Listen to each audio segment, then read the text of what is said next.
this computer. Okay. All right. Okay. Hey everyone, we got a special Caribou Alumni video special for you. We got Dick and Bill Stern, Caribou alums from the 50s and 60s. I'll let them introduce themselves, but wanted to go back in time and kind of describe and give you a full picture of what Camp Caribou was all about and what it was back in the day. Still the same traditions I think we still hold today in 2021, but want to introduce Dick and Bill Stern.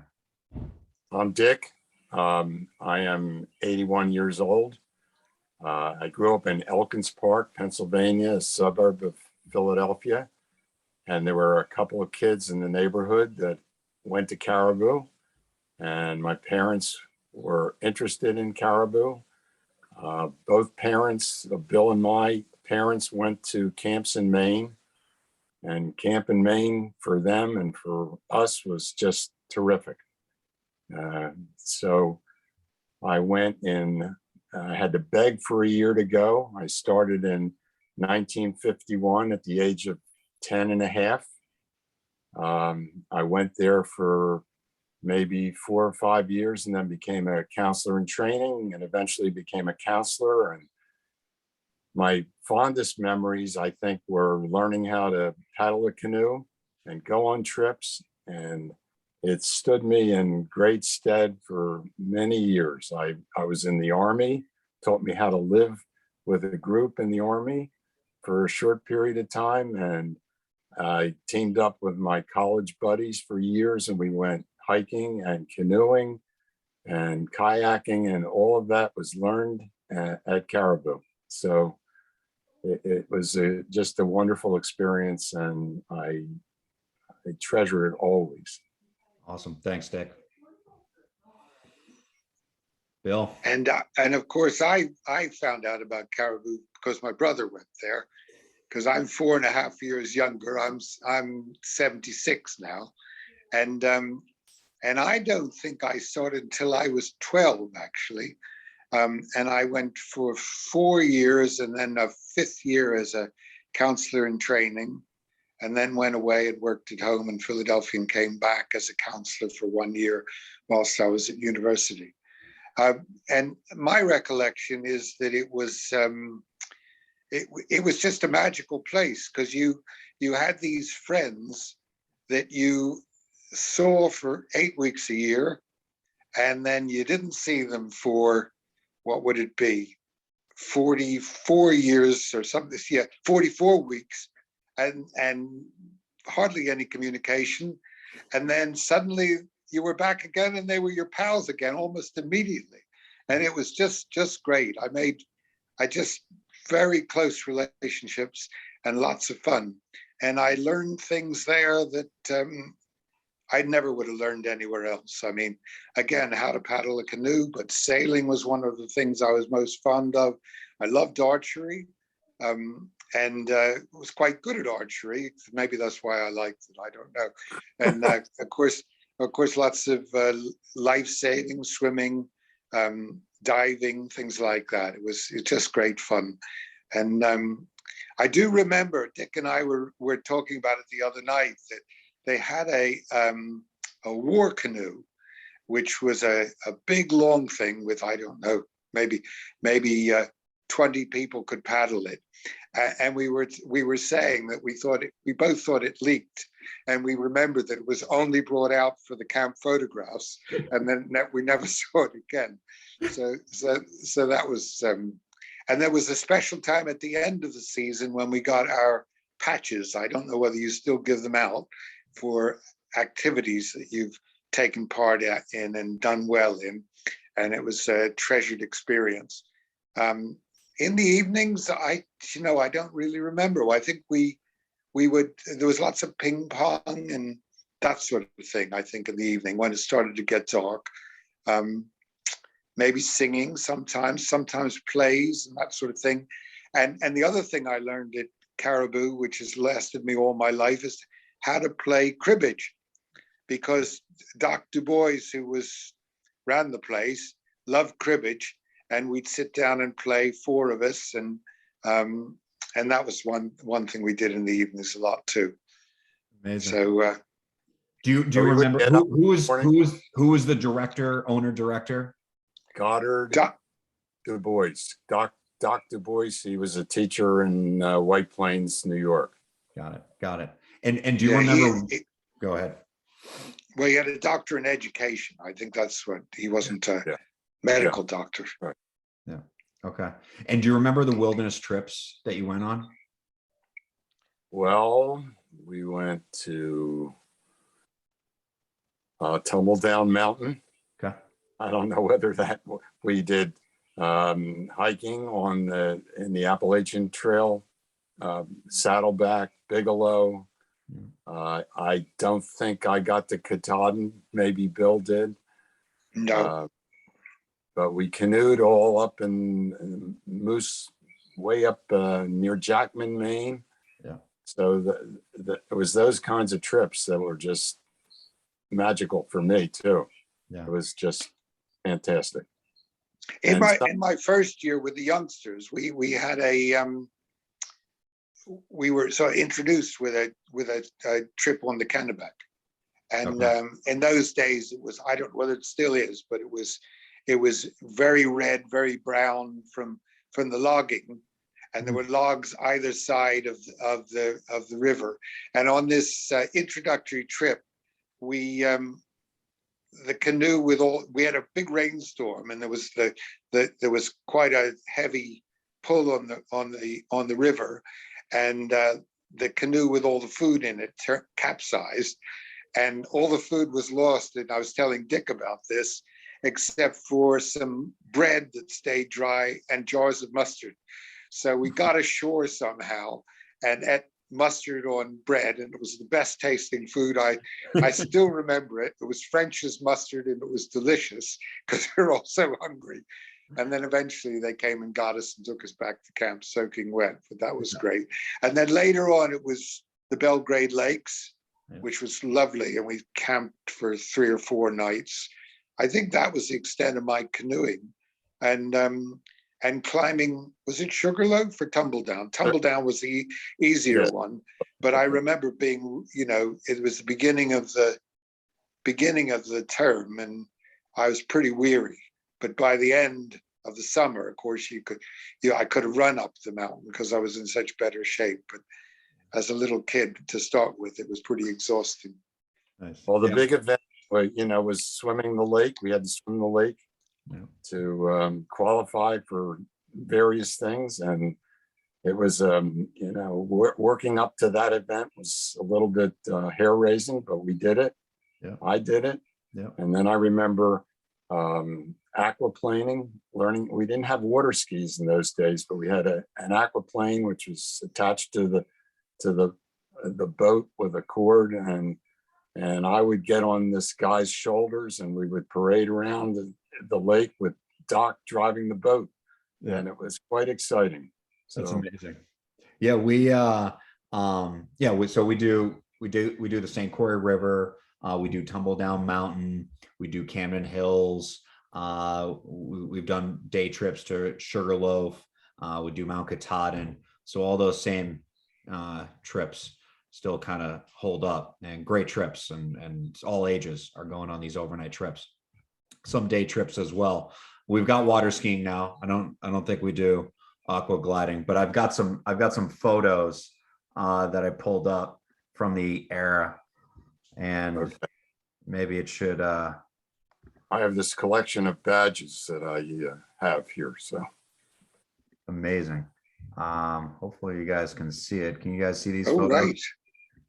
Wow. Okay. Yeah. And what's going on here? So this is doing crafts.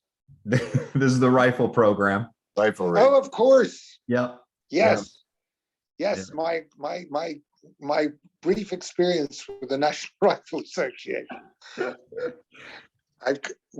Dick and I both have badges.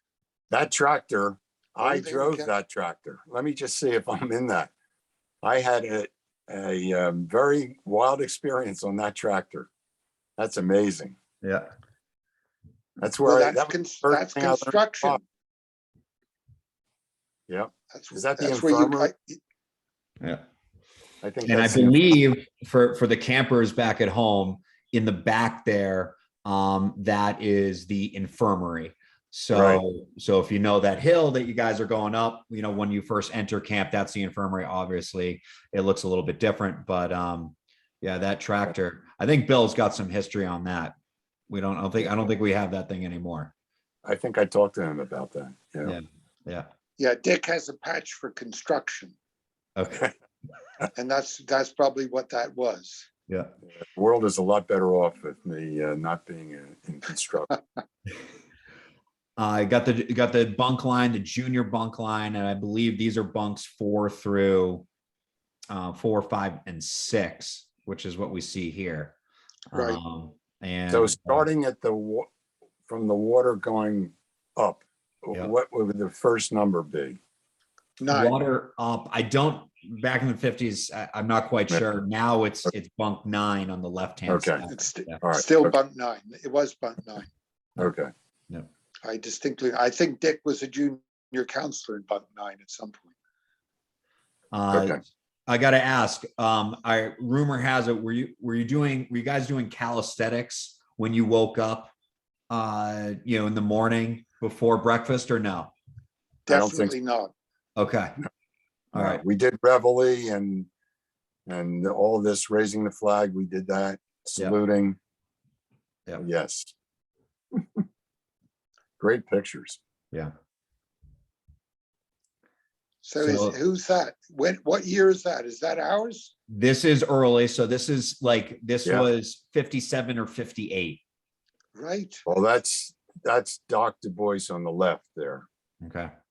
And I'm trying to see if I recognize anybody, but I'm not too fast. I don't know. Yeah. So. Oh, I'm enlarging the picture so I can see whether. Oh, okay. Yeah, there's Dave Glick right in the front row, I think. Okay. Are you in it? Well, I will be somewhere. Yeah. Okay. So back at home, guys. Oh, there I am in the second row. Yes, behind little Diego. I think he's called Diego, the little boy Oh, in yeah. front. You're looking. So I'm the 1, 2, 3 in the second row, sitting next to Lee. Somebody, I think his name was. There you are. Very good. Yeah. I'm looking for Bob Durst. I mean Doug Durst, but I don't see him. Yeah. Anyway. So I believe on the left-hand side of this photo is facing the rest of camp, like facing the lake. And this is the lodge. This is the dining hall. The fireplace is still there. I believe in the 80s or early 90s, the dining hall was extended. So that wall on the left-hand side of the photo is no longer. So it's a little bit extended. And then we have this huge deck that overlooks the camp. But, you know, same building. I believe this photo is taken from the stage. Yes, it is. Yeah. So that was inside the dining hall. That stage lasted, you know, probably until the late 90s.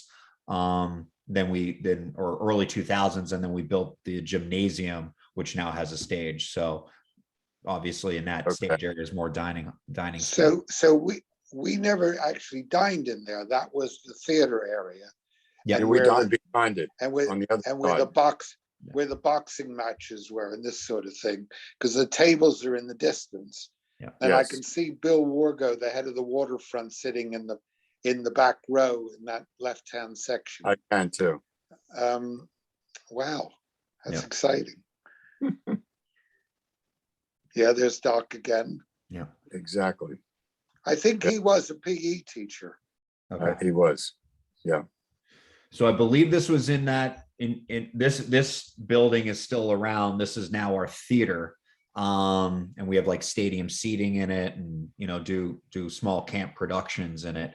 But this building's still there. And was like an indoor basketball court for the longest time until Yes. Yeah. That was down and across the field, wasn't it? Yes. Yep. Yeah.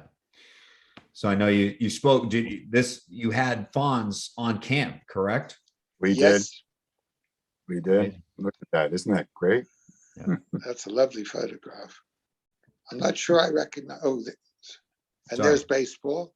Baseball. Have I? Go back. Mhm. No, that's fine. Okay.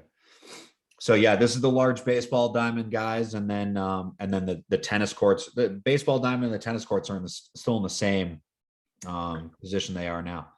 I'm sure the tennis courts are in better shape than they were. They were kind of dirt, and so we still have the clay tennis courts. So we have 3 clay tennis courts and now 6 hard court tennis courts. So the thing that used to happen in the morning at breakfast, when we were finished breakfast, that somebody would come around. Everybody did swimming lessons, and of course there was a general swim, and everybody was expected to attend that either at the end of the morning and at the end of the afternoon activities. There was always a general swim, but for everything else, that was one of the things that was magical about Caribou, was that you could sign up for things that you really liked. Yeah. And you were pretty much free unless they filled up to that you'd get what you wanted. Things like riflery were limited to number of people, obviously, but many of the activities, and I guess sailing as well, because that was limited. But that was one of the selling points, really, was that freedom to choose. Yeah, that's great. When I started, they had riding stables, and we did horseback riding. Sort of as you came in the camp, on the left was the stables. Yeah.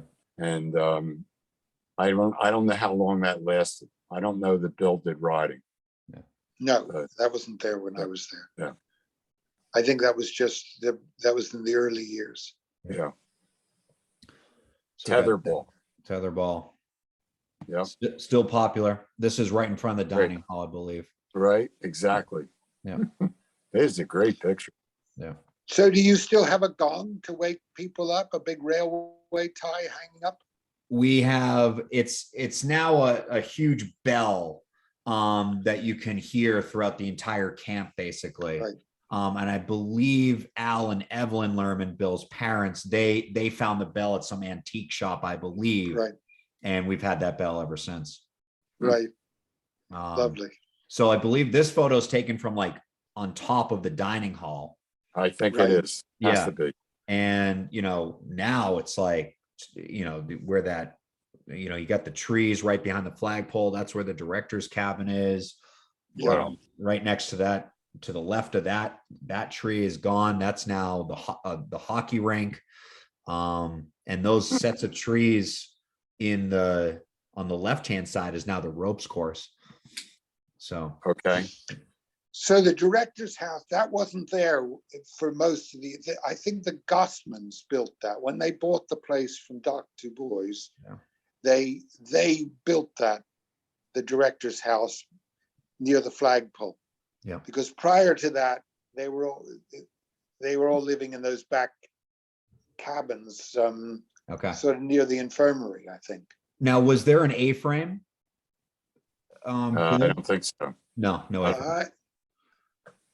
It was at the director's house? It was the A-frame? It was back right next to the infirmary, and still is, obviously. Maybe. Right. Yeah. I don't think so. I don't think so. I'm not sure. So I could be in this picture because this is archery. Yeah, you could be. Are you there? Well, it could be me on the far left, sitting down. It could be. I don't know. Yes, could be. We used to have camp competitions against other camps. What camps do you remember? What camps you competed against? Well, we played baseball against Belgrade, and I know. Well, we did archery at some girls' camps, which was nice because then we had a social afterwards. But I can't remember the name of it. Yeah. And then, funnily enough, I know an American woman who lives here in England who went to the camp where I had the archery and swimming competitions, and we had the social, but I can't remember the name of the camp, I'm afraid. There's the war in the background there, right? Oh, yeah. This might have been a staged photo. It might have been. Indeed, indeed. Is the swimming setup still the same like this? Yeah, yeah. So I'll go back. I mean, with the rafts like that? We don't, yeah, something a little bit newer version of it, but yeah, we have this like U-shaped swimming area. We go beyond that, and we have we have massive inflatable water toys now that goes out a little bit further, where basically where the war canoes would be. But we still have that kind of crow's nest type thing that the campers dive off of, and Yeah. lifeguard stands as well. Yeah, that's Bill Wargo used to stand up there, and that was the float out there. I can see it. How long a swim was it to go across the lake? 5/8 of a mile. Okay.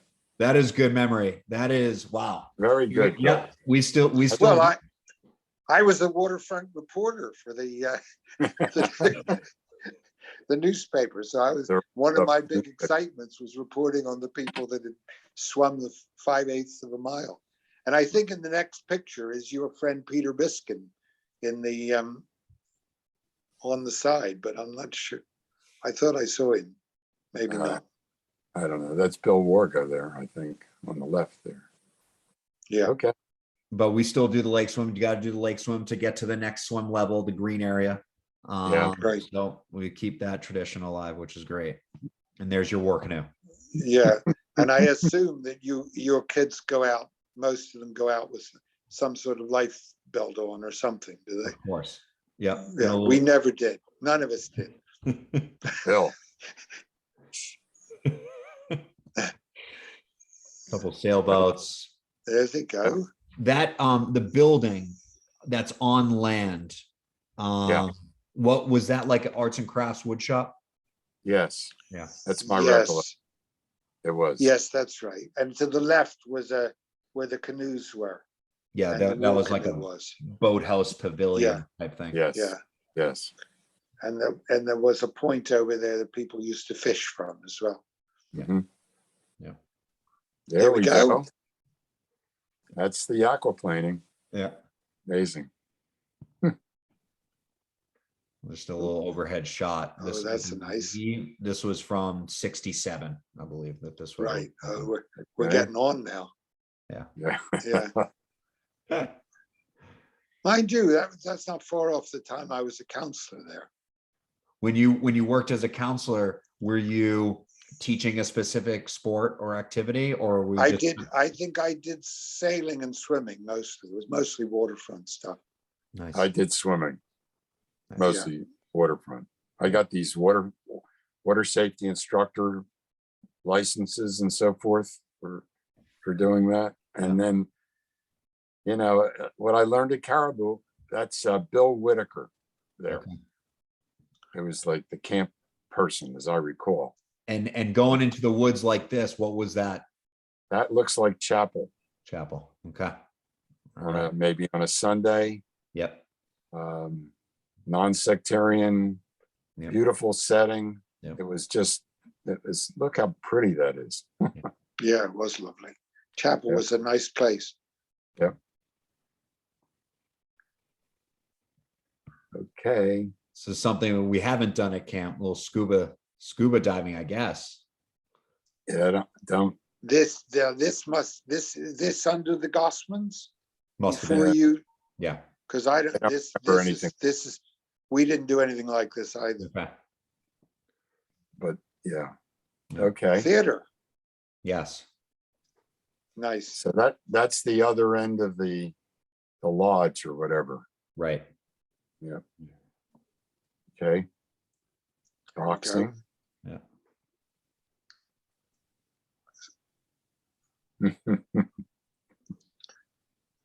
They're the sinks. Okay, so do all the cabins have sinks? They do. So all the junior cabins, like the 12 and unders, they all have bathrooms, you know, 2 sinks, 2 toilets, 2 showers. The seniors, they have sinks, the senior cabins, the 13 through 15-year-olds, but they have the 3.5. So are the the junior cabins larger than the senior cabins? Yeah. Yeah, it must be, because there'd be scarcely room. Yeah. Because I found it, I saw a picture of our camp trunks piled up at the end of the cabin, Okay. because there was nowhere else to put them. They were all stacked up against the back wall. Yeah. Where were And the that was showers? Where were the showers when we were there, Alex? The showers when you were there, didn't you have the 3.5? Yeah, but were they in there? That's what I couldn't remember. Oh, I guess I think they were. Yeah. Okay. Okay. I mean, I think it was I think it was an open shower house, I believe. Yeah. Whereas now it's, probably 15 to Okay. 20 individual shower stalls, but Okay. yeah. So Fantastic. I wanted to pull this photo. This is the building of the director's cabin. Uh-huh. Yeah. Mhm. Yeah. And that is a new car. Here we go. Who have So we got here? I wanted to pull up some bunk photos from the 50s, and maybe you could have. I don't recognize anybody there Okay. or there. It's got to be later than we were there, I think. Okay. I think so. Don't recognize any. Isn't that Peter? No, No. no. No. Okay. Keep going. That might be Peter. Is that Peter on the left, the counselor? No. Hey. No. Okay. No, that boy, that's Billy Son. And that's the honor cabin. So they won the paddle for inspection. So that's Billy Son, and that's Ned in the back row. He was the one who loved Kathy Wargo. And but the rest of the people I don't recognize. Yeah, I don't either. Okay. This is cool. That's me. And that's That's Bill. you. So Nice. that's Bill Wargo. That's David Bill Glick in the front Bill row. That's Stern in Bill the front, second from That's the me. right. That's Topper Winder. There you He go. was a fantastic catcher, and he went to Penn Charter. And in front of him is his friend John Hanna, who was a fabulous shortstop, and he went to Penn Charter as well. Okay. And I cannot remember John what Hanna, the one there, right there. John's the one in front of Topper. Okay, yeah. Gotcha. And I don't know who the other people are, actually. I can't remember who they are. Yeah. I can't remember their names. That was the last photo I pulled. So that was I must have been there. So then, David Glick lived at 44 Apple Tree Drive in Stamford, Connecticut. And he was the one, I actually went to see him in the winter, visited him, yeah. and he reciprocated and came to my house as well. We went out on a double date. Nice. Yeah, the Bill Wargo, the guy on when I'm looking at this on the right in the back, he was a dynamite person. Yeah. And his family was at camp, and his kids and his wife, and it was very nice to be with. He had a firm grip of the safety on the waterfront, and we had a pegboard, and you had to peg in and peg out, and woe betide your fate if you forgot to do it. Yeah. Well, that was awesome. That was great. I'm glad I found those photos. And no, it's fantastic speaking with you guys. We really appreciate. Well, hopefully you can use some of that, and we just want 15% of your entire tuition income. I'll edit that part out. Yeah, we really appreciate it, and we wish you and Caribou the best of everything. It was just a wonderful time for us, and it will live with us forever. And yeah, I don't know what I'm going to do with the old pictures I have and the badges, but if you could scan a copy and send it to us, that would be great. Okay. And if you're ever in Maine, please come visit. We will. Yeah. Okay, great. Okay. Well, lovely.